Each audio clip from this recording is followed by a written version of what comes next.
బ్రహ్మదేవుడు గృహస్థ కర్మ విధానం ద్వారా సృష్టి విస్తరణ చేసేందుకోసం మరో 8 మంది మానసపుత్రులను సృష్టి చేశాడు.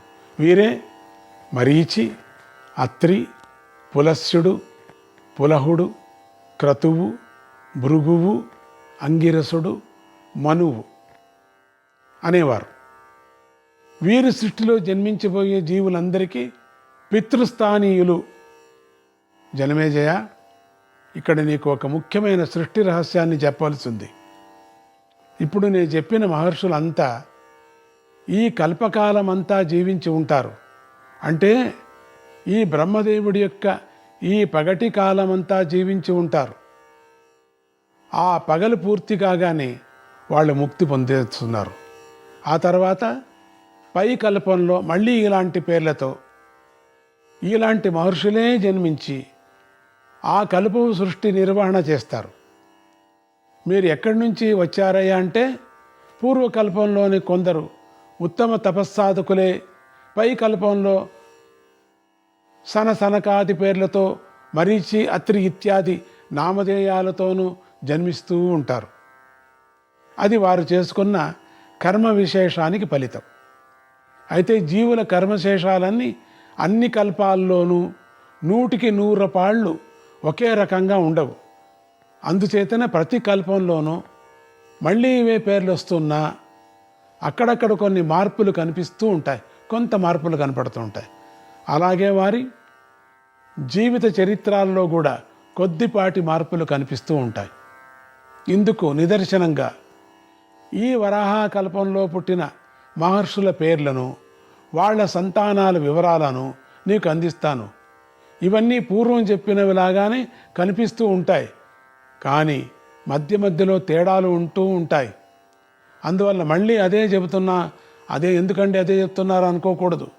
ఇప్పుడు నేను చెప్పాలి కదా అనుకొని చెప్తున్నాను. నేను చెప్పే పేర్లను జాగ్రత్తగా విను, వాటిల్లో వస్తున్న మార్పులను గమనించు. ఈ కల్పంలో బ్రహ్మదేవుడు తన కుడి చేతి బొటన వ్రేలు నుంచి దక్ష ప్రజాపతిని, ఎడమ చేతి బొటన వ్రేలు నుంచి అతడి భార్యని సృష్టి చేశాడు. ఈ దంపతులకు చాలామంది కన్యలు పుట్టారు. రాబోయే సృష్టి అంతా ఇంచుమించు ఈ కన్యల ద్వారానే వృద్ధి పొందుతుంది. కానీ పుట్టడం వేరేగా పుడుతూ ఉంటారు, మాత్రం ఇదే కన్యలే. అందుచేత వీళ్ళ వివరాలు కొంచెం విస్తారంగా చెబుతాను. ఈ కన్యలలో ఇది మొట్టమొదటిది మనకు తల్లి మహన్మాత, మా జగన్మాత అదితి, దితి, కాల, ధనాయువు, సింహిక, ముని, ప్రాధ, క్రోధ, సురభి, వినత, సురస, ధనువు, కద్రు అనే 13 మందిని కశ్యప ప్రజాపతికిచ్చి వివాహం చేశాడు. జనమేజయ, దంపతులు అనగానే వారు ఈనాటి మానవ దంపతుల వంటి వారు అనుకోకు నువ్వు. దంపతులు అంటే అదే అనుకుంటాం మనం, అదే కదా మనకు కనపడేది అదే కదా, భార్య భర్తలు. అది కాదు, తపోమయమూర్తులు. దేవతల దగ్గర నుంచి క్రిమి కీటకాల దాకా గల సమస్త జీవులను భూమి మీద అవతరింపజేయడం కోసం జన్మించిన మహాత్ములు. అందుకే వీరి ప్రవర్తన సామాన్య మానవుల ప్రవర్తన కంటే కొంచెం భిన్నంగా నడుస్తూ ఉంటుంది. ఈ సృష్టి రహస్యాలు తెలిసినవాడు కనుకనే దక్ష ప్రజాపతి రాబోయే జీవ సృష్టిని దృష్టిలో ఉంచుకొని తన కన్యలలో 10 మందిని మను ప్రజాపతికి ఇచ్చి వివాహం చేశాడు. వారే అరుంధతి, వసువు, యామి, లంబ, భానువు, మరుత్వతి, సంకల్ప, ముహూర్త, సాధ్య, విశ్వ అనేవారు. ఆ తర్వాత కీర్తి, లక్ష్మి, ధృతి, పుష్టి, బుద్ధి, మేధ, క్షమ, మతి, లజ్జ, వసువు అనే 10 మందిని ధర్ముడికి ఇచ్చి వివాహం చేశాడు. దక్షుడికి నక్షత్ర కన్యల అనే పేరుతో 27 మంది కన్యలు ఉన్నారు. వీరిని ఆయన అత్రిపుత్రుడైన చంద్రుడికి ఇచ్చి వివాహం చేశాడు. జనమేజయ, ఇప్పటికి 55 మంది స్త్రీల పేర్లు, 4 పురుషుల పేర్లు చెప్పాను. వీరందరూ 4 కుటుంబాలుగా విభాగమయ్యారని చెప్పాను. ఇక ఈ కుటుంబాలలో జన్మించిన సంతానం గురించి చెబుతాను. వీరిలో కశ్యపుడు, అదితి అనేటువంటి దంపతులకు ద్వాదశాదిత్యులు జన్మించారు. వీరే ఆర్యముడు, వరుణుడు, మిత్రుడు, పూష, ధాత, పురంధరుడు, త్వష్ట, భగుడు, అంశు, సవిత, పర్జన్యుడు, విశ్రతుడు అనేవారు. కశ్యప, దితి దంపతులకు హిరణ్యకశిపుడు, హిరణ్యాక్షుడు అని 2 పుత్రులు జన్మించారు. జన్మించిన వారు కనుక వీరు దైత్య జాతివారు. దితికి జన్మించినారు కాక. దితికి పుట్టిన వాళ్ళంతా రాక్షసులే. ఆవిడ కోరుకోలేదంతా రాక్షసులనే కొనుక్కుంటుంది. అది ఏంటో. వీరిద్దరూ కూడా మహావీరులే, మంచివాళ్లే. వీళ్ళు పుడుతూనే మంచివాళ్ళు, తపస్సిద్ధులు, భక్తులు, శివభక్తులు, కేశవభక్తులు. అయినా ఎందుకు వైరం వస్తుంది? ఇద్దరూ తపస్సులో కశ్యపుడికి సమానమైన వారే. వీరిద్దరిలో హిరణ్యకశ్యపుడికి ప్రహ్లాదుడు, సంహ్లాదుడు, హ్లాదుడు, అనుహ్లాదుడు, అనుప్రదుడు అని 5 పుత్రులు జన్మించారు. ఈ 5లో పెద్దవాడైనటువంటి ప్రహ్లాదుడికి విరోచనుడు, జంబుడు, సుచంబుడు అని 3 పుత్రులు. వీరంతా మహావీరులే. వీరిలో విరోచనుని పుత్రుడి పేరు బలి. ఇతడే బలి చక్రవర్తి. ఇతడి పుత్రుడు బాణాసురుడు. బాణాసురుడు సంగతి మనం చెప్పుకున్నాం, కిందటి ఘట్టంలో చెప్పుకున్నాం. చాలా అద్భుతమైనటువంటి ఘట్టం. శివుడికి చాలా దగ్గరవాడు. శివుణ్ణి తపస్చేసి పార్వతీదేవిని కూడా ఒప్పించుకున్నాడు. 1000 చేతులు పొందాడు. మహాతపస్వి, మంచివాడే. కానీ యుద్ధం చేయాలనేది ఉండింది ఎప్పుడు. యుద్ధం చేసి ఈ బాణాసురుడు మంచి మంచి పేర్లు తెచ్చుకునేవాడు. అటువంటి వాడికి ఎందుకో ఒక పర్యం తన ఇంటిలోనే యుద్ధం ప్రారంభమైంది. తన ఉష అనేటువంటి కన్యతో, అంటే తన కూతురు ద్వారా అల్లుడితో యుద్ధం ప్రారంభమైంది. ప్రారంభమై కొనాకు విష్ణువు దగ్గరికి వెళ్ళిపోయింది. ఆ అల్లుడెవరు? మహావిష్ణువు మనవడు, ప్రద్యుమ్నుడి కొడుకు అనిరుద్ధుడు. ఆ అనిరుద్ధుడు ఈ ఉషా కన్యను పెళ్లి చేసుకోవటానికోసం అక్కడికి రావటం జరుగుతుంది. ఇంద్రజాలం అప్పుడు తెలిసి కోపం వచ్చి యుద్ధం చేయాలని తను 1000 చేతులతో ఆశపడేవాడు. ఇప్పుడు నిజమైన యుద్ధమే జరుగుతుంది.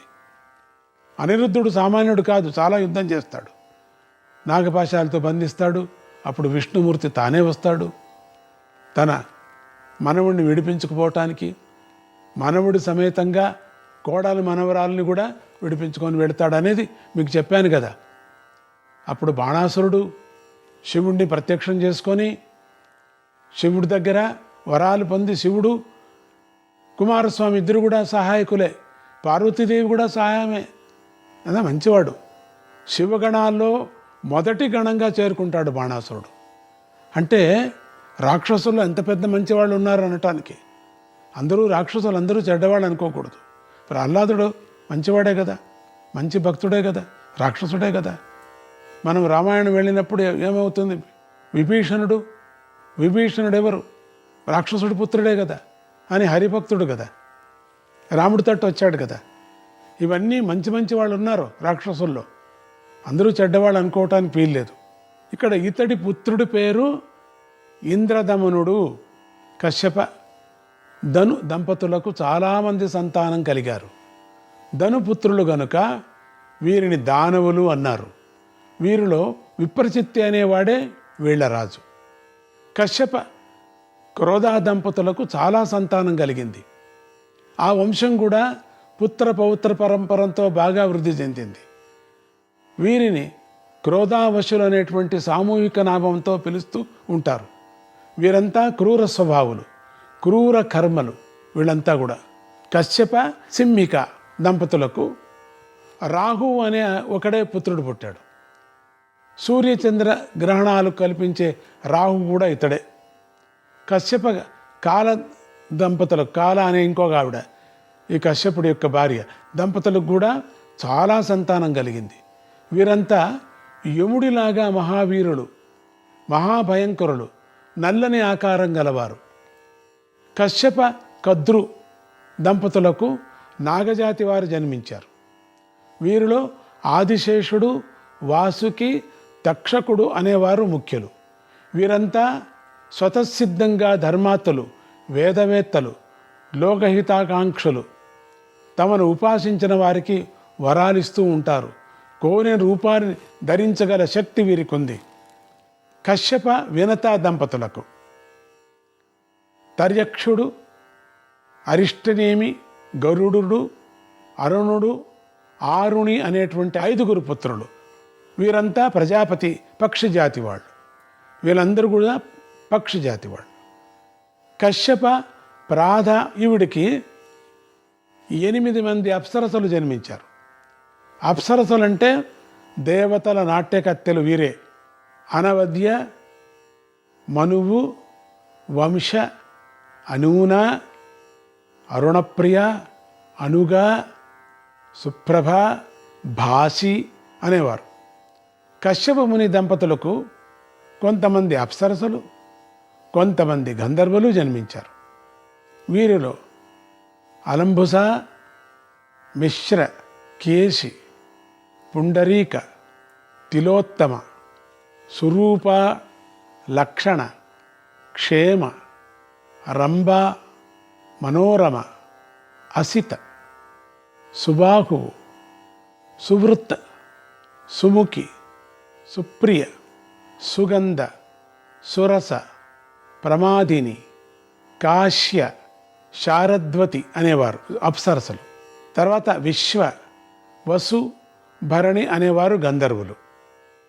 మరికొంతమంది అప్సరసలకు బ్రహ్మదేవుడు మానసపుత్రులుగా సృష్టి చేశాడు. వారే మేనక, సహజన్య, పర్ణిక, పుంజికస్థల, ఘృతస్థల, ఘృతాచి, విశ్వాచి, ఊర్వశి, అనుమ్లోచ, ప్రమ్లోచి, మనోవతి అనేవారు. కశ్యప సురభి దంపతులకు అమృతము, బ్రాహ్మణులు, గోవులు, రుద్రులు అని 9 సంతానం. మనమంతా కశ్యప పుత్రులం. ఇక్కడ వరకు కశ్యప సంతానం గురించి చెప్పాం కదా. ఇక మను ప్రజాపతి యొక్క సంతానం గురించి చెబుతాను. అంటే మను విశ్వ దంపతులకు విశ్వే దేవతలు జన్మించారు. విశ్వే దేవతలు. మను సాధ్య దంపతులకు సాధ్యులు జన్మించారు. మను మరుత్వతి దంపతులకు మరుత్వంతులు జన్మించారు. అంతేగాక భూమి మీద విషమంగా అంటే ఎగుడు దిగుడు ఉన్న పదార్థాలన్నీ వీరికే జన్మించాయి. మను వసు దంపతులకు వసువులు జన్మించారు. మను భాను దంపతులకు భానువులు అనేవారు జన్మించారు. మను ముహూర్త దంపతులకు ముహూర్తాజులు అనేవారు జన్మించారు. మను లంబా దంపతులకు ఘోష అనే కన్య కలిగింది. మను యామి దంపతులకు నాగవీధి అనే కన్య జన్మించింది. మను సంకల్ప దంపతులకు సంకల్పుడనే పుత్రుడు జన్మించాడు.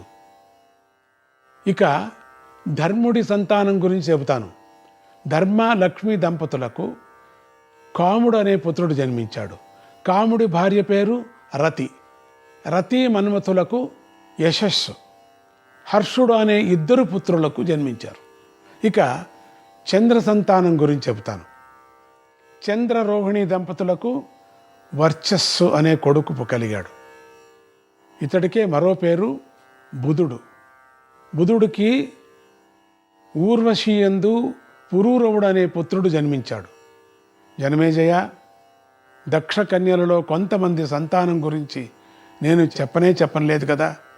చెప్పిన వారి వంశ పరంపరను కూడా చెప్పలేదు. ఇప్పటికే విస్తారం ఎక్కువైందని తగ్గిచ్చేస్తున్నాను, ఇంకెక్కువ నేను చెప్పటం లేదు నీకు అని అన్నాడు. సారాంశమైన మాట ఏమిటంటే, యజ్ఞవరాహస్వామి యొక్క నోటిలో నుంచి పుట్టిన బ్రహ్మదేవుడు కశ్యపాదుల ద్వారా ఈ విధంగా జీవజాతులను మాత్రమే కాక వృక్షాలను, ఔషధలను, నదులను, పర్వతాలను, యజ్ఞాలను, ఇలా జీవజాతి జీవనానికి కావలసిన సమస్త పదార్థాలను సృష్టి చేశాడు. ఇలా త్రిలోక జీవుల సృష్టి పూర్తి అయ్యాక వీరుల ఎవరికి ఏ పదవులు ఇస్తే సృష్టి నిర్వహణ బాగా జరుగుతుందా అని బ్రహ్మదేవుడు ఆలోచించి ఆ పదవి వ్యవస్థను కూడా చేశాడు. అది కూడా సంగ్రహంగా చెబుతున్నాను. అదితికి జన్మించిన పుత్ర పరంపర మొత్తానికి ఇంద్రుణ్ణి రాజుగా చేశాడు. ఇతడికి త్రిలోకాధిపత్యం కూడా ఇచ్చాడు. ఇతని దగ్గర చాలా విశేషాలు ఉన్నాయి. ఇతడు పుట్టినప్పుడే ఆ చుట్టుప్రక్కల్లో ఉన్నటువంటి బ్రాహ్మణులు ఈ దివ్య బాలుడు నేలకు తాకరాదని భావించి దర్భలతో పట్టుకున్నారు. దర్భలకే మరో పేరు కుశలు. అందుకే ఈ పిల్లవాడికి కౌశికుడు అనే పేరు. ఇతడు వజ్రధారి, మహాబలవంతుడు. ఇక బ్రహ్మదేవుడు చేసిన మిగిలిన ఆధిపత్య నిర్ణయాలను సంగ్రహంగా చెప్పేస్తాను. యజ్ఞాలు, తపస్సులు, గ్రహాలు, నక్షత్రాలు, బ్రాహ్మణులు, ఔషధులు, వీటికి రాజు ఎవరు? చంద్రుడు. ప్రజాపతులకు అధిపతి దక్షుడు. జలానికి అధిపతి వరుణుడు. పితృదేవతలకు యముడు. వాసనలకు, దేహదారులైనటువంటి జీవులకు, శబ్దాలకు, ఆకాశానికి, బలానికి వాయువు.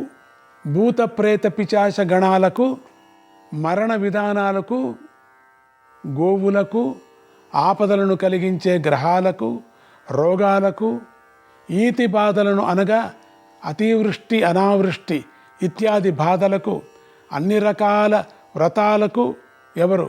మహాదేవుడు. యక్షులకు, రాక్షసులకు, గుహ్యకులకు, ధనానికి, రత్నాలకు కుబేరుడు. పాములలో సర్పజాతికి శేషుడు. నాగజాతికి వాసుకి. సరీసృప జాతికి తక్షకుడు. సముద్రాలకు, నదులకు, మేఘాలకు, వర్షాలకు ద్వాదశాదిత్యులలో చిన్నవాడైనటువంటి పర్జన్యుడు. గంధర్వులకు చిత్రరథుడు. అప్సరసలకు మన్మథుడు. 4 కాళ్ల జంతువులకు, వాహనాలకు నందీశ్వరుడే. దితి గర్భాన పుట్టిన దైత్య జాతికి హిరణ్యాక్షుడు రాజు. హిరణ్యకశిపుడు యువరాజు. కాలకేయ గణానికి మహాకాలుడు. ధనాయుష పుత్రులకు వృత్రాసురుడు. అశుభావాలను సూచించేటువంటి ఉత్పాతాలకు, దుశ్శకునాలకు రాహువు. యుగాలు, ఆయనాలు, ఋతువులు, మాసాలు, పక్షాలు, తిథులు, అమావాస్య, పౌర్ణిమలు ఇవన్నీ కూడా కాలాకాష్ట ముహూర్తాదులు, గ్రహగతులు, గ్రహ సంయోగాలు, వాటి గణితాలు, వీటన్నిటికీ సంవత్సర దేవత అధిపతి. రెక్కలు గల పక్షులకు, బలమైన కంటిచూపు గల ప్రాణులకు, పాములలో భోగి జాతికి గరుక్మంతుడు. యోగ విద్యులకు, సాధ్యులకు అరుణుడు. ఇక త్రిలోకాధిపతి అయినటువంటి దేవేంద్రుడు బ్రహ్మదేవుడి అనుమతితో కొన్ని పదవి విభాగాలు చేశాడు. తూర్పు దిక్కుకు విరతుడు అనే కశ్యపపుత్రుడు. దక్షిణ దిక్కుకు యమధర్మరాజు. పడమర దిక్కుకు వరుణుడు. ఉత్తర దిక్కుకు కుబేరుడు. ఇలా ఆధిపత్య నిర్ణయాలు పూర్తి అయ్యాక బ్రహ్మదేవుడు ఆయా అధిపతులకు స్వర్గలోకంలోనే వేరే వేరే దివ్యలోకాలను ఏర్పాటు చేశాడు. నారాయణ నారాయణ హరే కృష్ణ.